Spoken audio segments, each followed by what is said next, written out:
गुजरात के सेमीफाइनल में टेस्ट सिर्फ बीजेपी का नहीं हो रहा, इस चुनाव में टेस्ट आपका भी होना है। 2022 गुजरात विधानसभा चुनाव में आपको 13% से अधिक वोट हासिल हुए थे। इसी बूते आप राष्ट्रीय पार्टी बनी थी। आपको गुजरात में एंट्री सूरत के रास्ते मिली थी। सूरत महानगर पालिका में कुल 120 सीटें। पिछली बार बीजेपी ने 93 सीटें जीती थी।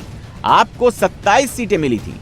कांग्रेस साफ हो गई थी, लेकिन आपके 10 नेता बीजेपी में शामिल हो गए। आपके पास 17 नेता ही बचे थे। 2027 के विधानसभा चुनाव से पहले इन लोकल बॉडीज चुनावों को एक तरह से उन चुनाव के सेमीफाइनल के तौर पे देखा जा रहा है और इसी वजह से जो पूरे प्रचार में हमने देखा, शुरू तो हुआ था विकास के मुद्दे पर, लेकिन चुनाव आते आते, वोटिंग का दिन आते आते लास्ट 3-4 दिनों में जो पूरा का पूरा प्रचार है वो वापस पोलराइजेशन की तरफ डाइवर्ट हो गया, हिंदू मुस्लिम की तरफ डाइवर्ट हो गया। इसी से पता चलता है कि ये चुनाव सभी पार्टीज़ के लिए कितना क्रूशल था। बीजेपी के लिए इसलिए सबसे ज़्यादा क्रूशल था क्योंकि 31 साल से ये पार्टी गुजरात पे शासन कर रही है और पिछले चुनावों में अपने पीक पे पहुंच चुकी है। इसलिए वो टेस्ट करना चाहती है कि आने वाले जो विधानसभा चुनाव हैं उसमें किस प्रकार की स्टैंडिंग रहेगी या क्या तैयारी उसे करने की ज़रूरत है। साथ ही कांग्रेस को पहली बार एक बार फिर ये उम्मीद जगी है कि जो उसका खोया हुआ माइनॉरिटी वोट है वो उसकी तरफ वापस आने की एक उम्मीद उसमें जगी है। हालांकि आम आदमी पार्टी और AIMIM की एंट्री ने इस चुनाव को और ज़्यादा जो है इंटरेस्टिंग बना दिया। आम आदमी पार्टी को ये लगने लगा था कि वो एक दूसरे विकल्प के तौर पर गुजरात में उभर रही है, तो क्या वो सच में वो स्थान हासिल कर पाएगी या नहीं, ये पता चलेगा इन चुनाव के परिणामों के बाद।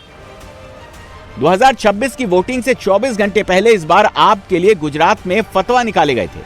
अहमदाबाद, राजकोट, वडोदरा, जामनगर में आपको वोट देने के लिए मुस्लिम इलाकों में पोस्टर चिपकाए गए थे। भाईजान को बुलडोजर का डर दिखाया गया था।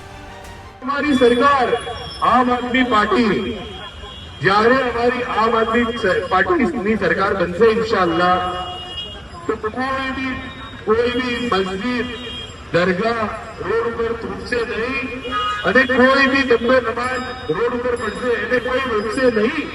इंशाअल्लाह कोई भी ताकत नहीं कि આપણને કોઈનો હક કોઈ છીનવી શકે। आम आदमी पार्टी जब सत्ता पे आवे ने जो मस्जिदों पे प्रहार हो रहे हैं, दरगाह पे जो तोड़फोड़ हो रही है, तो वो आएगी तो दरगाहों का, मस्जिदों का जो मसले होते हैं वो भी सॉल्व करेंगे सत्ता पे आएगी तो। पिछले 5 साल में काफी कुछ बदल गया। आप दिल्ली की सत्ता गंवा चुकी है। पंजाब, दिल्ली समेत आपके 7 राज्यसभा सांसदों की बगावत से पार्टी बैकफुट पर है। ऐसे में सूरत में क्या आप अपने पिछले प्रदर्शन को बरकरार रख पाएगी? क्या फतवा वाला काम करेगा? निकले तो क्या इशू क्या अच्छी जो चुनने अच्छे कैंडिडेट चुन कर जो हमारे वार्ड में काम कर सके, उसके लिए हम आए हैं। मुस्लिमों के नहीं, जनता के मुद्दे का। हमारे एरिया में जो भाई ड्रेनेज लाइन की प्रॉब्लम है, वाटर लाइन की प्रॉब्लम है, वाटर ख़राब आ रहा है, रोड रास्ते अमुक जगह ख़राब है, उसको सुधारना है, उसके लिए वो हमारे मुद्दे हैं। ऐसा लग रहा है प्रचार शायद ज़्यादा हुआ होगा, वरना हर वक्त तो इतनी भीड़ हमने नहीं देखी है। ये फर्स्ट टाइम है जो आज हम इतनी ज़्यादा लाइन देख रहे हैं, तो थोड़ा हम भी शॉक्ड है कि ये अच्छी चीज़ है कि पब्लिक आ रही है, वोट दे रही है। कांग्रेस आएगी ऐसा है भरोसा। दूसरी पार्टी पे फर्क नहीं पड़ रहा है? फर्क तो पड़ेगा, पर कांग्रेस आएगी तब ज़्यादा हमें बदलाव देखने मिलेंगे, जैसे पहले हुआ करता था उस टाइप के बदलाव आएंगे। गुजरात में निकाय चुनावों के बीच आपका फेसबुक अकाउंट और इंस्टाग्राम पेज ब्लॉक हो गया। आपने इसका ठीकरा भी बीजेपी के सिर ही फोड़ दिया। केजरीवाल कह रहे हैं कि बीजेपी डर रही है। गुजरात में हिंदू 88.57%, मुस्लिम 9.67% और ईसाई 0.52% हैं। बीजेपी का फोकस गुजरात के हर वोटर पर है, लेकिन बीजेपी के विरोधियों का फोकस सिर्फ मुस्लिम वोट पर है। गुजरात में आपके नेता फतवा सुना रहे थे। तो अब कांग्रेस नेता भी वोटिंग के बीच भाईजान को भड़काने लगी।